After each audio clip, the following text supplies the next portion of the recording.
How many of these monstrous killing machines were attached to this invasion? Zaluth could scarcely believe his eyes when, instead of the ant he'd expected, a giant bear had come waddling down the tunnel. At first, he'd seen it as a positive thing, especially so when the creature didn't seem all that strong at first. He had been quickly disabused of that notion. The beast was now ripping through everything it could get its paws on faster than the monsters could reach it. Even worse, ever since that flickering, ominous aura had appeared, the bear's endurance seemed to have shot through the roof. "I'm not sure we'll be able to achieve much here," he muttered to himself. They'd been working to wear down the ant monster who regularly patrolled these tunnels. The creature seemed to have inexhaustible endurance, returning to the fight time and time again, no matter how battered it became or how much toxin it absorbed. It seemed they'd finally managed to wear the cursed monster down, but now it had been replaced by another formidable beast. A member of Zaluth's war party slid up beside him, whispering news. "The attack in Slezel's tunnel appears to be going very well. Chost has ordered us to concentrate our forces and join in the assault." Although he wanted to protest, he knew it wouldn't do any good. It wasn't like they could just turn their attack into another tunnel. He had members of his war party working kilometers away, funneling newly spawned creatures into this tunnel and others adjacent to it. Conditions right at the edge of the ant's cursed blue mana were the result of days of preparation and herding from his war party. Chost knew very well he couldn't redirect his attack. She wanted him to abandon it and bring his war party to another tunnel. It was frustrating, but if he tried wriggling around her orders, he was going to be eaten for sure. "Gather the others," he whispered back. "We'll relocate in an hour." That didn't give them much time to gather the more distant members, but Zaluth wasn't willing to push his luck. Both Krath compressed themselves and began to slide away, gaining speed the further they got from the ants and the bear currently wreaking havoc on all it could touch. It wasn't all bad. He hadn't thought they were going to be all that successful already, and if Slezel was having some luck, Zaluth would rather be there to garner some of the credit for himself. Pushing himself to a dangerous pace, he zipped through the tunnels, helping to round up his war party and gather them safely in their temporary hideout. "What's happening?" Thassis grumbled. "We were just starting to get somewhere. Chost wants us in another tunnel to support the attack." "You want to argue with her?" Zaluth asked. No, I don't. Thought not. We're going to race over there as fast as we can, so take a brief moment to get anything you need and rest. I don't want to give Chost an excuse to eat one of us for being slow." Not one of the Krath was going to argue with that sentiment. Making a show by disciplining the regular slugs was a tried and true method among the tribes. In short order, the war party was sliding through their shortcuts, making good time. When they finally emerged into the tunnel Krath's Slezel was in charge of, they found quite a few Krath had already gathered. When they were spotted, Zaluth and his group were led directly into the hidden command post where they found Chost herself. As soon as they entered, she turned her eyes toward Zaluth, her amusement obvious as they curved into wicked moons. "You made reasonable time," she burbled. "Tell your war party to rest for a moment. We are coordinating." Zaluth quickly told his slugs to find a safe space to recover and rushed back to the crude table, around which the other war leaders were gathered. Krath's Slezel has succeeded in pushing the ants holding this tunnel to the brink. There are notable weaknesses in the line, which we will look to exploit. We will look to punch through their wall of mana and chew away at their safety from the inside out. If we can reach and disable the platforms they fill with those abominable creatures who corrupt the fifth, all the better. Chost grinned wickedly. "The invaders have been more durable than we expected, but now they've started to crack. We're going to show them what it looks like when the Krath go for the throat." All of the gathered Kraths felt a thrill go through their slug flesh at their leader's naked, savage glee. That was right, this stratum belonged to the Krath. It was theirs by right, and the invaders would finally feel their wrath. Under the personal command of Chost, the various war parties began to work in concert. They were spread far and wide, working throughout the tunnels to prepare for the assault to come while Slezel continued his push at the front. Zaluth was pleasantly surprised by the lack of infighting and bickering amongst the various leaders, but he quickly came to realize why that was the case. Chost was a dominating presence. She stalked through the tunnels like a vicious predator, her personal guard slugs ever by her side. Being anywhere near her felt like having fangs wrapped around his neck. There was no illusion about what would result from the slightest insubordination. Thus, in a remarkably short amount of time, the attack was prepared, and Zaluth found himself amongst dozens and dozens of Krath, slowly creeping toward the ant lines as their war parties carefully herded the deadly surprises they had prepared for the cursed invaders. Chost herself accompanied the attack, taking personal command of the offensive. With so much at stake, Zaluth was determined to prove himself and claim his share of the rewards should this offensive work. In the distance, he began to see the cursed, shimmering glow of the blue mana. Sluzzle did indeed have a promising offensive going, a horde of monsters pressed right against the blue mana wall with Krath's support close behind. When he arrived, those ants were going to crack like a slime-withered shell. The Krath reinforcements slithered forward, their bodies pressed flat to the rock, using every fold and crevice within the rock to conceal their presence. Changing the color of his outer flesh to blend in, Zaluth crept alongside them, drawing ever closer to the battle raging at the edge of the wall of blue mana. Once he was in position, alongside the other Krathses, he grew still, his eyes barely raised atop their stalks, peering eagerly at the unfolding struggle. Monsters were hurling themselves into the blue energy, letting it consume them, but disgorging huge volumes of virulent mucus that sizzled and hissed, releasing dense toxic mana into the lines of the ants.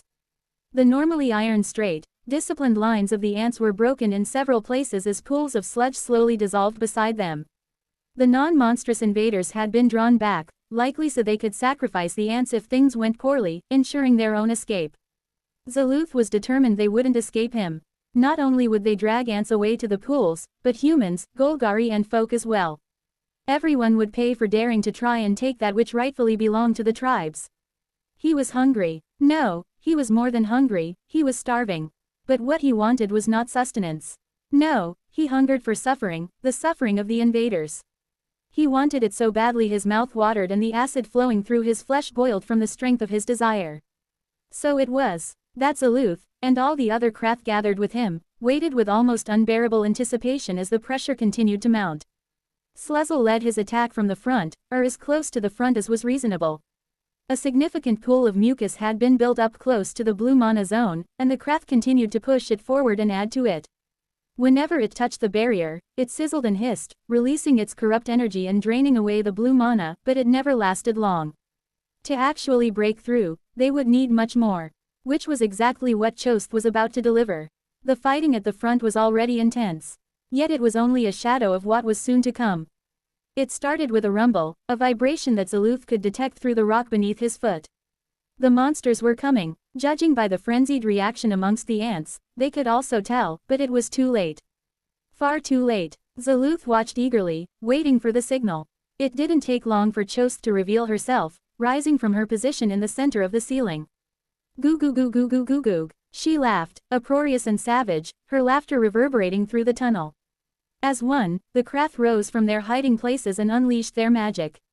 Zaluth reached deep within himself, summoning the power of acid he had carefully cultivated all his life. Refined and purified over and over again, burning him from the inside out as his tolerance grew to accommodate its strength. It was exactly that strength he drew on now, concentrating the acid in his flesh, drawing deep on the toxic mana of the fifth stratum around him and flooding his body with its poison. His flesh swelled, acid and mana mixed, burning him from the inside out, but he embraced it, drawing in more and more. When the mix had become as potent as he could make it, Zaluth began to weave. He wasn't the most accomplished Krath mage, his acid wasn't potent enough, and only after his promotion to Krathlath had he gained access to the resources needed to practice, but he was learning quickly. When his weaving was finished, he pushed the power from his body in one explosive burst.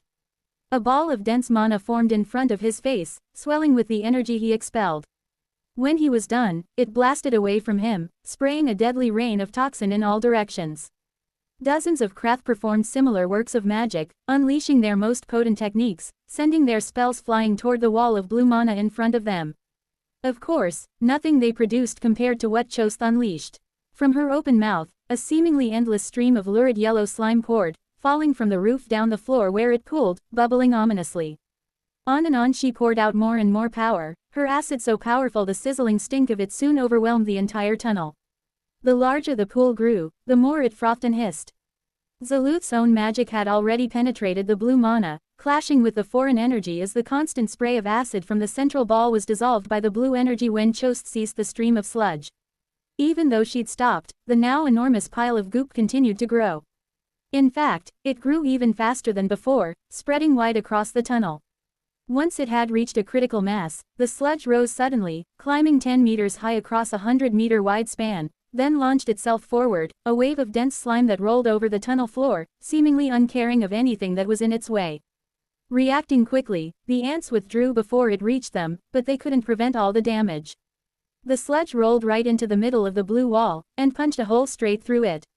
Weakened by all the spells thrown at it, the front of the blue wall gave way before the wave, unable to consume it fast enough. In the gap created by the sludge, toxic mana flowed, filling it in and creating a wedge in the ant defenses. Rumbling from further down the tunnel intensified as the monsters the Krath had painstakingly herded finally arrived.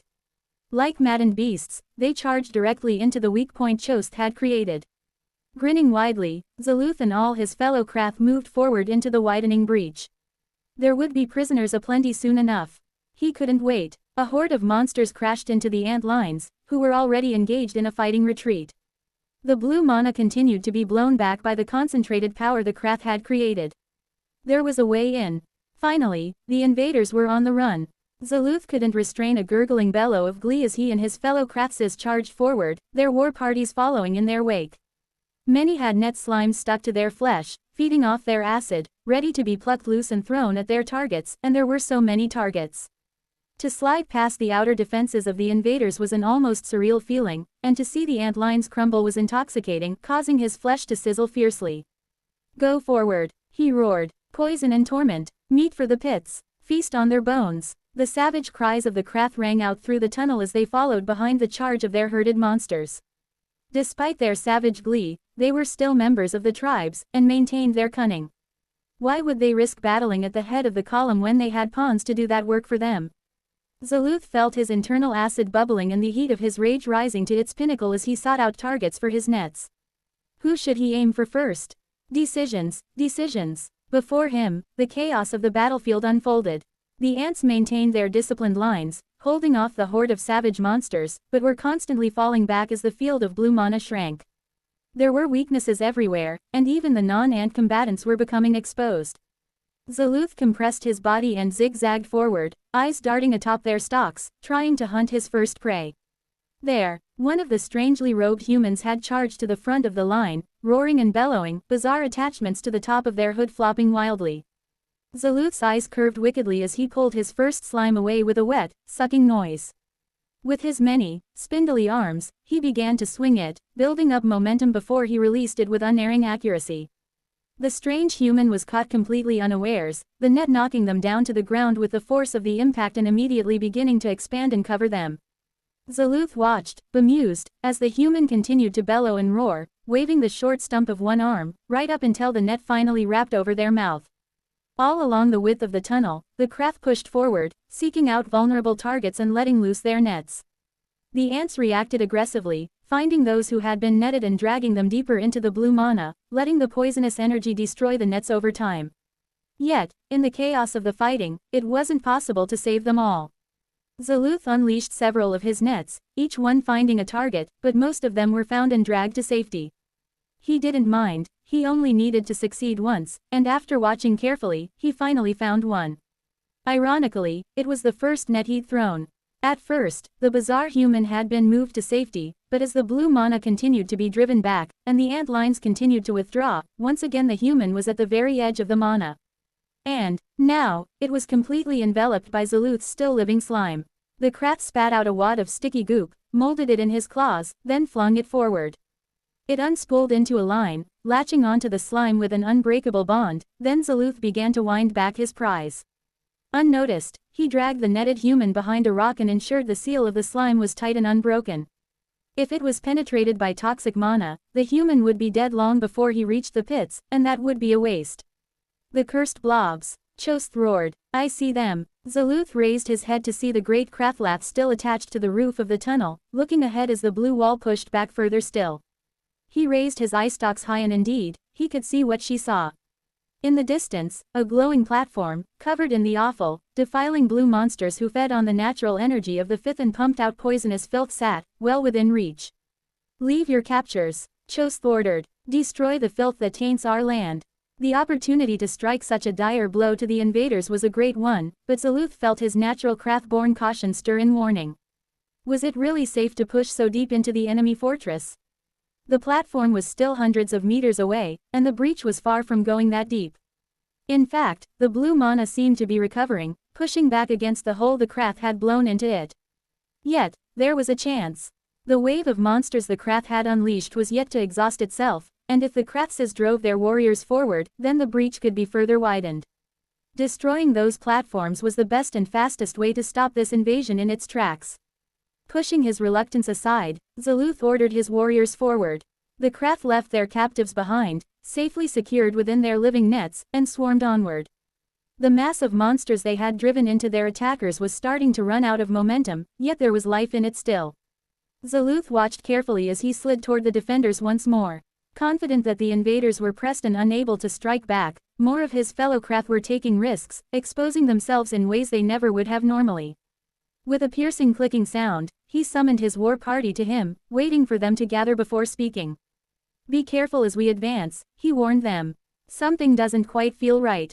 He could see they were feeling just as high-spirited as the others, but at his warning, they narrowed their eyes and nodded, accepting his word. Cunning and self-preservation were deep-running instincts for the Krath, and his warning had poured cold water on an overly exuberant and uncautious atmosphere. The more he slid forward, the more his feeling of disquiet grew. The ants were still engaged in a fighting retreat, and there had been dozens of captives taken, but there were precious few casualties. When he tried to examine the unfolding battle dispassionately, he realized that although it looked like the invaders were desperate, with multiple punctures in their battle line, those gaps weren't widening as time passed. Finally, he watched Chost. The leader of the Krath in this war effort continued to exhort her followers to push, to destroy the platform pumping out toxic mana, but she herself had not moved much at all. In fact, as Zaluth slid onward with his war party, Chost was growing further and further away, hurling blasts of acid and demanding more from her followers. "Something is wrong," Zaluth muttered. "Something is very wrong." His mind churned even as he supported the battle, shooting slime and acid to assist the monsters still frenzying at the boundary of the blue mana. What was happening? What was the play? There was danger all around him, but he couldn't tell where it was coming from. Was it the mana? The blue field of toxin was rallying against the influx of natural fifth stratum energy, but he couldn't see any sign that the Krath were going to get cut off. Indeed, the blue energy was still retreating. If that wasn't it, what could it be? The ants. Chost had ensured that the tunnels and surrounding rock would be monitored for any tunneling activity, and so far no slug had sounded an alarm. It shouldn't be possible for them to be flanked unawares. Was it Chost? Betrayal from within was a daily occurrence for the Krath tribes, but to throw her own war party into the jaws of their enemies during an invasion was unacceptable. If word spread that she had committed such an act, her own tribe would devour her the moment she returned to the slime ground. Zaluth turned his eyes back to watch the sleek, powerful leader, even as he continued to make a show of supporting the fight. Chost appeared as savage and confident as ever, but still, she wasn't moving up along with the rest of them. Either she was betraying them, or she also felt something was wrong, but was content to risk lesser Krath for the chance of a great victory. At that moment, Zaluth decided to halt. "Wait," he demanded of his war party, and the slugs slid to a halt. In front of them, the battle still raged. The platform and its cursed, unnatural beasts had drawn closer, but was still hundreds of meters away. The push hadn't lost all its momentum, but it was certainly slowing.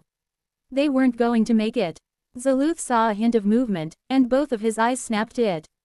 It was an ant, not even a full ant, just a leg, but he knew to what that leg belonged. Before the creature could even fully emerge from its place, buried in the ceiling of the tunnel, Zaluth was off and moving. "Ambush!" he roared. "Fall back!" His own war party reacted quickly, trusting in Zaluth's judgment, but others were not so fast, losing critical seconds as they cast about in confusion. Gleeful aggression did not transition smoothly into panicked retreat, and many Krath were too lost in their bloodlust and rage to realize what was about to happen. That confusion scattered like moss in the wind as the giant ant fully revealed itself, clacking its mandibles in a steady, intimidating rhythm. Zaluth raced across the ground, pushing his foot to its absolute limits. He knew what was about to come, and if he didn't get far enough away, there would be no escape whatsoever. With an audible whump, the strange field snapped into being, and everything in the tunnel became flattened, smashed into the floor with inevitable force. But not Zaluth. He and his war party were clear, they'd covered enough distance. Yet the triumph that surged in his flesh was short-lived, as he saw what was waiting before him. "Chost!" he roared. The leader turned her eyes on him. "Look!" She followed his arms and looked behind her. hesitating for a brief moment as she failed to see what had riled up her subordinate. Then she noticed. Slowly, but with increasing speed, roots were beginning to emerge from the walls of the tunnel. Not just the walls, the floor and ceiling as well. In a matter of minutes, they would seal off the path of retreat completely. Retreat, Chost bellowed. Full retreat. It was a trap. Abandon the captives. Zaluth told his war party. Slide as fast as you can. His group was much further back than most and had managed to avoid the crushing force of the large ant's spell entirely, but many others hadn't been so lucky. As Zaluth raced to escape before the twisting roots could block the tunnel, he turned one eye around to see what was happening behind. It wasn't pretty. Many Krath had acted cautiously, just as Zaluth had, but many others had not. When he'd shouted his warning, several Krathses had pulled their groups back just far enough that they'd either outrun the strange spell or been caught right on the edge. By pressing themselves down to their smallest, thinnest shape, they were still able to push out of the field, if only just. Yet there were several dozen Krath who were caught right in the middle. Despite straining with all of their strength, it was unlikely they would make it clear of the crushing force before the giant ant was able to reach them. Indeed, as he watched, the massive ant strode inexorably forward out of the blue mana and toward the captured slugs, clacking its mandibles mockingly the whole time. His initial fears that some would betray the tribes, as Ghazi had, were allayed as his fellow Krath began to detonate themselves one by one. The loss of good slugs was a blow to Chost, but more traitors would have been enough to send Zaluth into a fury. Chost herself hadn't been idle. As her people rushed towards her with all the speed they could muster, she once again sucked in mana and began to work a spell. When she turned and started racing for the tunnel exit herself, she dropped down from the ceiling and began to hurl a stream of slick goop from her mouth. With the trail of slime in front of her, she raced across the ground at an absurd pace, her lithe and powerful body capable of speeds that Zaluth could only dream of. Quick, onto the trail, he yelled to his followers, sliding onto it himself and instantly finding himself gliding faster than before. His followers responded, and soon the growing wall of roots began to fill their vision. Damn tree, Zaluth cursed, eyes bulging with fury atop their stalks. There was only one tree monster capable of doing something like this. At least, only one that wasn't an ancient, and every Krath knew, and hated that cursed creature. Zaluth sizzled with anger as he realized he should have seen it coming. The cursed children of the wooden thief had been seen assisting the ants, so of course they were here with her knowledge and approval. The Krath had expected the ants to tunnel around behind them and had taken measures to ensure they couldn't be surprised, but they hadn't bothered to try and detect the presence of the mother tree's roots. A costly mistake, but one that wouldn't be the end of him.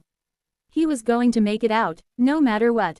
Ahead, Chost was already far ahead of them, the stream of goo from her mouth finally coming to an end as she ran out of power. Yet, for her, it didn't matter. She had reached the growing blockade and leapt through, roots lashing after her form as she sailed through the open gap.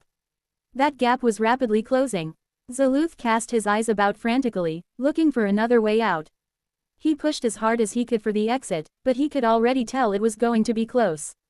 Desperate for a fallback plan, he hunted for a crack or crevice in the tunnel walls, anything that he could force himself into and try to dig his way out through, but there was nothing.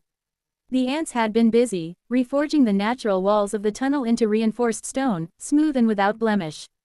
Seeing no alternative, he abandoned his search and concentrated on the only escape he could still see, the narrowing gap ahead. Push harder, you weaklings! He roared to his war party behind him, some of whom were already flagging. Faster, or you won't make it.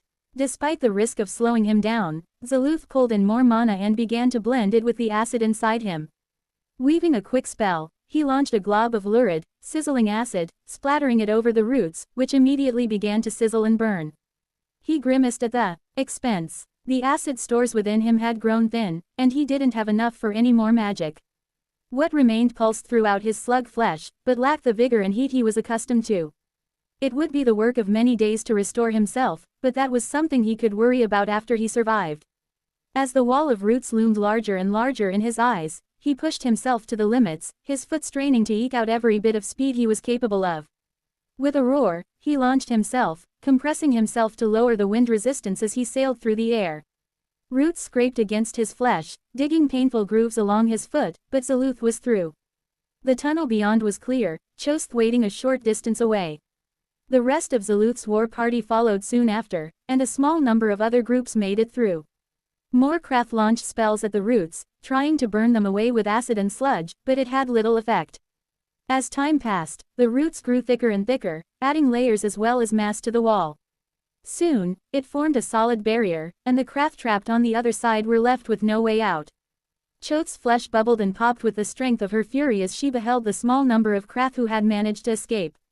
Only a third of those involved in the attack had found a way out. This assault had been a disaster. Yet, witnessing the raw power of the Craftlath, there were none who entertained the slightest thought of challenging her, not even Zaluth. "We will retreat," she burbled furiously. Move. Tired, weakened, and burning with fury, Zaluth gathered his war party and slid away, one eye fixed on the barrier behind him. The ambush went well, but Solent doesn't seem all that pleased. Not that she looks mad, she just looks like Solent. Calm and cool, the little general sits amidst her swarm of generals, scouts, mages and other leaders at the heart of the command post, absorbing all the chaos with the equanimity of a monk. Of course, I'm happy to barge in and make a nuisance of myself, which I do. "Looking at you, I can't even tell if we did well or not," I say to Solent, resisting the urge to prod her with an antenna. Her plan came off without a hitch, baiting in the craft using a week-long effort of subterfuge, allowing the line to appear to buckle without it ever really being the case. To my mind, that had been the really impressive thing. She orchestrated that front perfectly, playing the opponent like a cheap fiddle. Aggressions here, weakness there, making minute adjustments, hour by hour, day by day, until even the cunning craft had been led to believe that the opening was real. "We did very well, Senior," she tells me calmly, "but we merely won the battle, not the war. There is a long road yet to travel before we can declare victory over the Fifth." "I mean, sure," I reply, "but it's still something worth celebrating, right? With this win, the pressure should come off us a little, which means the final stages of construction should go smoothly, which means we'll beat the wave and lock this place up tighter than my fridge when my parents were home." Solent waves her antennae a little uncertainly. "I presume that means tight." "Very. Your exuberance is pleasing, Senior, but I do not share your optimism. I believe the craft, feeling vengeful, will redouble their efforts to break through. For all their faults, I do not believe the slug tribes are motivated by fear or cowardice but hate. They will not be afraid to push back against us, rather, they will attack, filled with rage." Well, that doesn't sound ideal. I can't help but sigh. I was kind of hoping for a bit of a break from fighting out in the Fifth. There's only so many times I can tolerate having my eyes melt in my head. Soon, the inner workings of the fortress will be done, and the outer defenses will be worked on. Day by day, it will become more and more difficult for the craft to strike us in the tunnels. Not that they've been doing that good of a job so far, I chuckle. Solent looks at me askance. "Perhaps it seems that way to you, but that isn't the case. The craft have nearly broken through on several fronts, and we have had to sally forth to prevent captives being taken no less than 6 times. Without this ruse, the craft would have orchestrated a breach eventually, at great cost to us." Dang, I had no idea things were that rough. I suppose, on reflection, it makes a grim sort of sense. Even in the tunnel I was guarding, while I was there, the immortals had to rush out to help prevent the loss of a captive. It isn't that hard to believe that in the tunnels that don't have me, or Tiny, Chrysalis, Vibrant or Nvidia to help, they would struggle to hold off the slugs. Solent's lack of smug energy is starting to make more sense. She's pleased the attack went well, but at the same time knows she was forced into creating this victory by the cunning of our enemies. It's a sobering thought. All right then, I won't bother you anymore. Good luck with everything, and let me know if I can help. More than I am already, I mean. I will, Senior, she says, dipping her antennae in respect before turning back to the ever-evolving model and her swarm of advisors. I make my way out of the command post, being careful to step over the influx of messengers as I do. I'm at an awkward height at this stage, where ants can easily run beneath me, but can't really reach high enough to climb over me. If they want to run over my back like they used to, they first have to latch onto my legs and climb up, which is awkward for everyone. The end result is that I have to move a little slowly lest I end up pinning some unfortunate mage to the ground with one leg. Eldest, Advent is there to greet me on my way out. Good to see you. Let's scuttle and talk, Advent. I assume you have something to tell me, and I'm headed to the medics to get checked out again. The mighty soldier, who is roughly half my size, falls in alongside me as I continue to carefully step down the tunnel. The main thoroughfares of the fortress are largely complete at this stage, which makes it a lot easier for me to get around, since they always ensure there's a passage large enough for me to move through. I wanted to catch up with you before you got too far, eldest, Advent says. The Legion is demanding you submit yourself to another inspection. What, already? What could possibly have changed between now and the last one? I'm not sure, eldest, but it is in line with the schedule. They aren't asking for anything you didn't already agree to. Dang it, I suppose I'll have to show up, then, I groan, clacking my mandibles in irritation. Lousy Legion, do they really think I don't have anything better to do? I was going to visit the healers anyway, so being prodded by the Legion at the same time isn't a big deal. I'm the one who agreed to their conditions, after all, it's not like I can complain now. Well, I can, and I will. Just, internally, Advent and I wind our way through the myriad tunnels of the burgeoning fortress, and I'm pleased to see how far along the building has come. With these large connecting tunnels complete, the build teams have moved on to finishing all the rooms, passages and chambers that come off them. Through the off-ramps and entrances, I can see workshops, resting chambers, storehouses and even guest rooms being filled in. Solent's mastery of logistics continues to amaze and astound with just how efficient everything is. The guest rooms already have carpets, beds and tapestries in them, for goodness sake. Not to mention the fine woodworked furniture. Hello, can we get a wall or something in the outer tunnels where the fighting is taking place?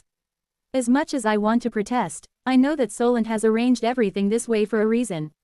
Just because I don't know what it is doesn't mean it isn't for the best.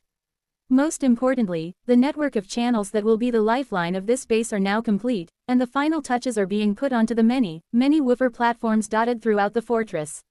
When that work is done, the outer edges of the fortress will finally be completed, and I, along with all the other ants fighting at the front line, will be able to retreat inside, secure behind the thickest walls, the most robust gates and the deadliest traps the colony has ever devised. Not to mention a thick wall of blue mana that will dissolve any enemy that comes too close. Hey. If things go well, we won't have to defend the fortress at all. The cleansed energy of the woofers will do all of the work for us. We stride into a chamber to find a group of healers and legionaries standing ready, waiting for my arrival. The Legion commander is in attendance, along with Morelia, which is nice. It's good to see Morelia is doing well, though, if I'm honest, she looks a bit stressed. I think I see the reason, and it has a large, luxurious mustache. In the time it takes me to move from the entrance to the center of the room, Isaac hasn't taken his eyes off Morelia once, smiling gently to himself and stroking his mustache idly with one hand while she avoids his gaze completely. Geez, Isaac, get the heck out of here. He jumps when I speak to him, whipping around to look at me. Why, your facial hair is annoying. Go wait outside the door. My facial hair? He asks, voice trembling as he raises both hands to cover his pride and joy. You don't have to shave it or anything, just go wait outside, damn it. Yeesh. Still confused, he does as I've asked, and only when he's out of sight does Morelia visibly relax. Come on, Isaac, you have to be a lot better than this if you want to be her friend. Even Odin is doing better than you. Odin, Sarah can at least stand to be around him, which is more than I can say for this situation. Commander Chiron, resplendent in her burnished armor and sweeping red cloak, cuts quite the dashing figure in the middle of the room, and I approach her, looming over the much smaller human, clacking my mandibles ominously. Are you done? She asks once the mind bridge has been established. You aren't impressing anyone, is that so? I'm a supremely unimpressive monster. Then I suppose you can pack up and go home. No need to be hanging around here with 5,000 highly trained and expensively equipped troops, am I right? Chiron frowns and folds her arms across her chest. You're annoying, if nothing else. Coming from an Abyssal Legion commander, I think annoying is a compliment, I chuckle, giving my mandibles a few more snaps. How've you been finding your tunnel? I hear things have been getting crazy up there. I'm catching up on my sleep, if nothing else, she says. Can we hurry this along? I'm late for my nap. From what I hear, the Legion aren't taking it easy at all. Chiron has been putting the troops through an intense training regimen, whipping them into shape and ensuring her soldiers are in prime condition. They've been getting pretty much no attention from the Krath at all, only having to deal with random monster spawns, which they've done with contemptuous ease. No need to rush. If you come all this way to spend some time in my presence, we may as well have a chat. Can I interest you in tea and biscuits? You cannot, she firmly refutes. I'm not here to exchange pleasantries with a monster, I'm here to do my duty. Your duty involves having that guy wander over and wave his hand at me. What information is he even getting out of that? We aren't required to give you that information, monster. It'd be nice if you did, though. Chiron just glares up at me, clearly running out of patience. She really isn't much fun. How's the information exchange been going, I ask.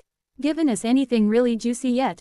Your leader is satisfied with the intelligence provided, Chiron says shortly. That will have to be enough for you. Well, I suppose it is. If Solent is happy, then I am too.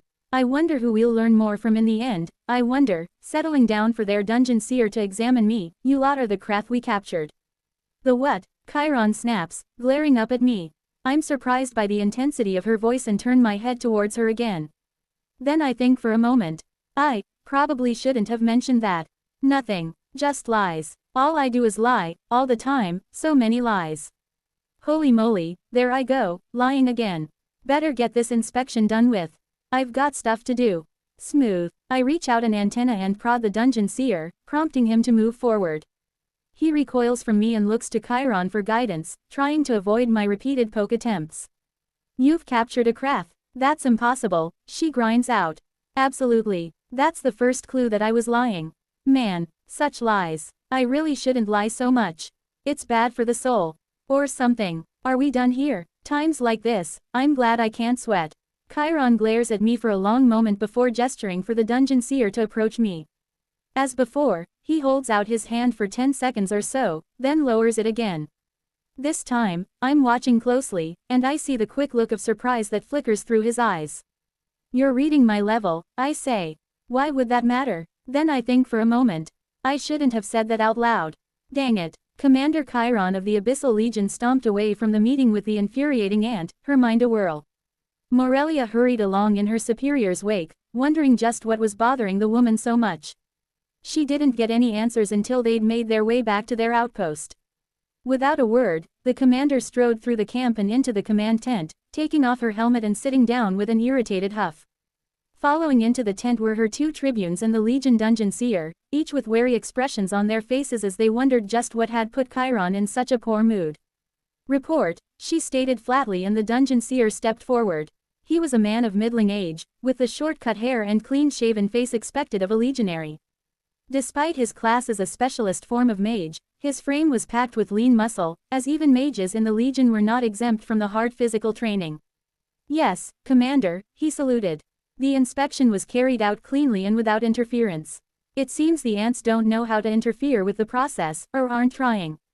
Just give me the number, Wallace, Chiron grimaced. I don't think they have any interest in trying to meddle with the process. The monster's level has risen to 171, Wallace reported. It's climbing rapidly, Morelia noted without inflection. Fighting in the Fifth has been providing a great deal of experience, it seems. Joshin Orales, her fellow tribune, looked at her askance. This is clearly an issue, Commander, he said. If the target reaches the next tier before descending to the next stratum, our task will become significantly more difficult. Chiron eyed the three figures in the tent with her. All of them waited on her words, though Joshin appeared somewhat impatient. He was always that way, eager for promotion, eager for advancement, eager to prove himself. Every moment was an opportunity for that young man. It was good for the young ones to have ambition, but she found his constant push to elevate himself detracted from his performance more than elevated it. Duty for duty's sake should be enough for a legionary. And what do you propose we do about it, Joshin? She asked. Attack the target in the middle of this enormous fortress while surrounded by hundreds of thousands, possibly millions of monstrous ants. Even if we were able to destroy the creature before we were attacked by the others, which I cannot guarantee, then our entire legion would be annihilated. At a time like this, we need every man and woman available to fight against the dungeon. I won't sacrifice lives needlessly. Chastened, Joshin nodded his understanding, though his expression firmed. Doubtless he was already thinking of a way to put himself forward again. What are your thoughts? Chiron asked Morelia, turning toward her other tribune. The young woman considered her words for a moment, a habit Chiron had seen from her often when it came to the ants. Normally, she was decisive and forthright, unflinching in her views and advice. The commander still wasn't sure what made her so hesitant to give her first thought when discussing these monsters, but she continued to ponder the reason. As you said, Commander, Morelia said slowly, we can't act now. Events have unfolded in such a way as to make completing our mission almost impossible. Without reinforcements or a fortuitous opportunity, it's difficult to see how we could succeed and escape with our legion intact. So what do you advise? Chiron prompted. Morelia took a breath, then spoke, and the commander strongly suspected this was her initial thought coming to the surface. I believe we may need to consider the possibility that the colony will actually succeed, she said. Joshin shot her an incredulous look and opened his mouth to speak but hesitated when he saw Chiron's expression. The commander sighed and turned to Wallace. Thank you for your time, Wallace. You are dismissed. Yes, Commander, the mage replied, fist crashing to his chest in salute before he exited the tent. Once he was gone, Chiron spoke once more. The ant let slip something during our conversation. It seems that the ants have captured a Krath.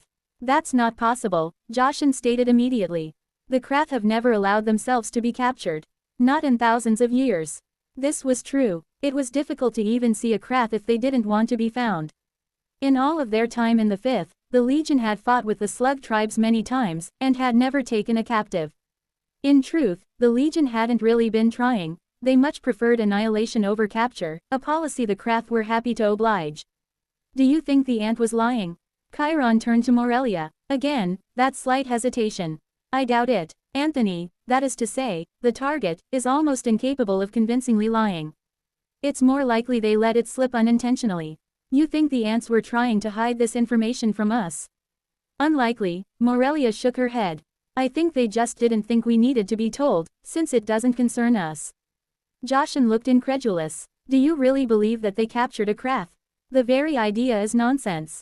Normally, I would agree with you, Chiron stated. But for some reason, I think the ant might have told the truth. It's possible these monsters have done something nobody else, in the history of Pangara, has ever done before. Actually found a Krath so cowardly they would allow themselves to be taken. If true, it could change everything, or nothing. Catching a Krath was one thing, getting them to spill the secrets of the Fifth was another. This could also impact the deal Chiron had struck with the ant leader Solent. If the ants had another source of information, then their deal with the Legion became less important. Chiron stood up and grabbed her helmet, placing it over her short-cut, iron-gray hair. I'm going to speak to the ants, she announced. I wonder if they'll let me see this miracle for myself. If they really have taken one, I can only imagine what they are doing to the creature to get it to talk. It wasn't easy for Chiron to get a meeting with Solent. Not because the ants prevented them from speaking to each other, but because the demands on the ants' time were so extreme that opportunities for them to get together were scarce. They'd met several times since the initial agreement had been formed, and the commander expected things to go much the same way as they had last time. However, she was in luck, and was granted an audience with the ant leader at oddly short notice. Walking into the command post, alone, was a disorienting sensation for Chiron. There were ants everywhere. They crawled over each other, on the roof, on the walls, antennae waving and legs flickering. The space was filled with constant motion to the point it was dizzying, even to someone with her level of vision. Not that the area wasn't organized. There were clear lines of delineation for tasks, areas of expertise and processes. Messengers coming in were organized based on priority, shuffled into different queues to be processed. Information was double and triple checked before being passed to the inner circle, moving from outer ring to inner through trusted intermediaries. As a leader herself, Chiron recognized the purpose to much of the flow. There was just so much of it, and the space was so full, that being inside gave her an oppressive feeling of claustrophobia. Fortunately, she wasn't required to go too far inside, just to wait on the outskirts, and soon a small ant surrounded by many others emerged from the chaos, a mind bridge forming between them soon after. Greetings, Commander. Solent's mental tone was always cool and calm, almost devoid of emotion. She spoke with a deliberate, precise pace, as if every word had been measured and weighed before she opted to deliver it. Chiron didn't bow or tip her head, but raised a hand in greeting. Solent, she said, attempting to show some level of respect to the monster. Insulting the creature wouldn't get her what she wanted, nor would open hostility. Who'd said Chiron was incapable of diplomacy? I have heard you are interested in meeting our resident Krath. Solent asked, coming to a stop before the commander. The monster almost reflexively began cleaning her antennae, dragging them through the elbow joints of her front legs, something all the ants did habitually. So it's true. Chiron noted. You actually captured one. The eldest makes the impossible possible on a regular basis, the ant noted. I no longer question it. Would you like to meet him? I'm interested in seeing for myself, Chiron confirmed, but wondered whether they would allow it. To her surprise, the general nodded immediately. Very well, I will take you. One thing about the ants is that they didn't tend to move slow. Much like the non-monstrous versions on the surface that Chiron recalled from her youth, they skittered about quickly, and she was forced to maintain a jogging pace to keep up. In her heavy armor, a normal person would have been exhausted in moments, but she easily maintained the pace. Through many tunnels and twists they ran, the still developing fortress being built up around them. Every time Chiron came through the tunnels, she was more impressed by what the ants had been able to achieve. Not content with half measures, they had decided to build something enormous in scale. When complete, it would dwarf the Legion's own holdings in the fifth, but it was yet to be seen if the ants could finish it, let alone hold it. Eventually, they came to the outskirts of the fortress, through a tight security corridor and finally into a small chamber.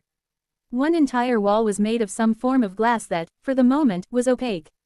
The rest of the room was plain and undecorated, without furniture or embellishment of any kind. It wasn't easy for us to create this space, Solent explained, indicating the glass wall. There's a null mana zone all around the chamber in which the Krath is held. It pushes away the purified energy of the fortress as well as the natural mana of the fifth, preventing the two from blending. Once a day, we have to refresh the mana inside, as the prisoner absorbs it over time. 5 ants had entered the room along with them, and Solent nodded to one who then began weaving magic. Chiron could feel the monster reach out to something in the other room, forming a mind bridge, then communicating. We want to let him know you're here, so there aren't any surprises, Solent told her. You don't want to surprise it? Chiron wondered. Just what sort of treatment were they giving the creature? The Krath were the most despicable creatures in the entire dungeon, regularly inflicting the most horrific treatment on their captives to the point that capture at their hands was considered the worst fate a person could suffer. The Legion had burned down whole swaths of the fifth to try and exterminate them, but had never succeeded, locking the enmity between them in stone. He doesn't want to talk to us with Commander Chiron present, the mage announced. He doesn't have a choice, Solent replied coolly. Open the glass. The window turned transparent, and Chiron's eyes widened. The Krath were as ugly in form as they were in spirit. Long, green-yellow slugs, their large mouths were filled with needle-pointed fangs, and atop their form, their eyes sat at the end of long stalks. At the front of their bodies, 12 spindly limbs extended, each tipped with razor-thin claws. Right now, the slug was glaring straight at Chiron, its eyes bulging and burning pure red with hate. Though she couldn't hear it, Chiron could see the writhing and slight popping up and down the creature's flesh. Sensitive to its mood, the acid the Krath kept within their flesh was clearly active. To be fair, the commander felt much the same way, her hands clenching into fists as she imagined tearing the creature apart and stomping it beneath her armored boots. So pure was her anger, she didn't notice the creature's cell for some time. Soft cushions, rugs, nice furniture, a bed, even paintings and tapestries on the wall. Was that a plate of tea and biscuits on the table? Is this your prisoner or your guest? She demanded of Solent, rounding on the little ant. Prisoner, came the reply. Then why are you treating it so well? If your roles were reversed, you would be begging for death. I don't care about inflicting pain, or making the creature suffer, or how the Krath have treated others, Solent said. I only care about extracting information. The legionary commander and the Krath glared at each other, each wishing they could destroy the other, while Solent stood to the side, observing their interactions calmly. I refuse to say a word in the presence of this metal-clad usurper, Ghazi hissed into the general's mind. Get rid of her immediately. Solent clacked her mandibles, somewhat amused. Do you think I am here to question you? That is not the case. Ghazi narrowed his eyes, turning his glare onto the ant as his mind buzzed with possibilities. Were the Legion the true architects of the invasion? Had they finally stepped forward to claim credit? If so, he would rather die than talk. Ghazi wanted to live, of course he did, but even he had his limits.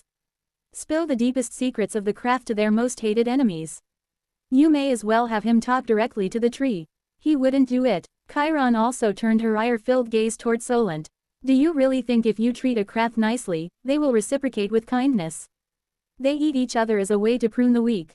There isn't a shred of kindness to be found in them. They are more monster than sapient. Even Solent couldn't let that pass. Almost as if being born naturally or from the dungeon has no bearing on character, she chided the commander, who didn't take back her words. Not wanting to quarrel, Solent moved on. No, being kind to Ghazi will not elicit his sympathy or respect. By the same token, being cruel and administering pain will only cause him to withhold from us, or begin to lie.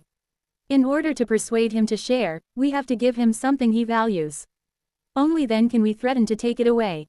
Chiron frowned. It was probably impossible to cause enough pain to a craft to make them speak. They lived with acid burning within their bodies every second of every day. Pain was nothing to them, a constant companion from the moment they were born to the moment they died. You really think you can extort information out of this creature with tea and biscuits? We will soon see. Have you finally decided to reveal your true masters? Ghazi spat at Solent. This whole invasion has been the work of the Legion all along. Now the general turned back to the slug, waggling her antennae. You believe the Abyssal Legion has created an army of monstrous ants and joined forces with the Bruinchi to wage war on the 5th? She asked. She let the absurd question hang between them, raining ridiculousness down on Ghazi's head. When he considered it, what Solent said made sense. The Legion would never do such things. The Legion wouldn't cooperate with monsters or Bruinchi in any way, and yet, they were here. There was a legionary commander standing next to a monster staring daggers at him right this moment. This had to mean something, a play by the real puppeteers, but for what? Perhaps they were trying to tip him off balance, rile up his anger by parading this hateful sack of meat in front of him. Or was it misdirection? Perhaps the Legion really was in charge, and this was just to make him think they weren't. Still, would they really abandon the principles they had held onto for thousands of years? The more he tried to read the situation and find the deeper layers of meaning, the more he became tangled in his own thoughts. Whoever was pulling the strings was a mastermind, hinting at things but never revealing, leaving Ghazi in a web of illusions. What do you want, bringing this person here? All you have done is stir my hatred, he declared, probing for a response. As always, Solent was unperturbed by the words of the slug. I don't want anything, I don't expect anything, I don't need anything, she replied. You assume that this is about you, but why would that be the case? We may be here for the commander, or perhaps in the service of our unseen masters. The slug glared at Solent, who looked back placidly, unresponsive in the face of Ghazi's rising fury. Do you think this will bait me into revealing something I shouldn't? He sneered. I am less likely to talk now that you've shown how closely you are working with my enemies. Solent waved her antennae thoughtfully. Ghazi, I shouldn't have to remind you that we are your enemies, yet you propose to work with us just fine. If you truly feel that you don't want to divulge any information, then I'm afraid we may need to consider canceling afternoon tea today. Ghazi frowned, looking at the ant monster askance. You're canceling tea? He queried. Solent nodded. Yes. It is difficult to bring tea and biscuits down into the 5th, there is a limited supply, as I'm sure you understand. If you refuse to cooperate with us at all, then I'm afraid it is difficult to justify providing you with such rare commodities. Ghazi laughed in her face. I was expecting threats from you, but this is what you choose to threaten me with. He mocked. I have lived most of my life on slime and rotten meat. You won't pry any knowledge from me with a few of these biscuits. As you say, Solent acknowledged, then cut him off, turning to Chiron. As you can see, we have not misled you. We have a captive, there he is, and we are working to extract what reliable information we can in our own way. Do you think you will be successful? Chiron growled, still staring at the hateful slug. Seeing a craft like this was a first for her, trapped and helpless, unable to escape her glare. If you need assistance, I know how to make them fear. It wasn't something she should have offered, which she realized immediately, but found she wasn't prepared to retract her words. Yes, she could inflict horrors on this craft, and would gladly do so. That will not be necessary, Solent informed her, before gesturing that they should leave the small viewing chamber. I believe there is nothing to be gained from having you and Ghazi glare at each other any further. Let us leave. So you gained something from this meeting? Chiron asked as she turned and stomped out. I believe so, yes, Solent said with satisfaction, her many-lensed eyes gleaming.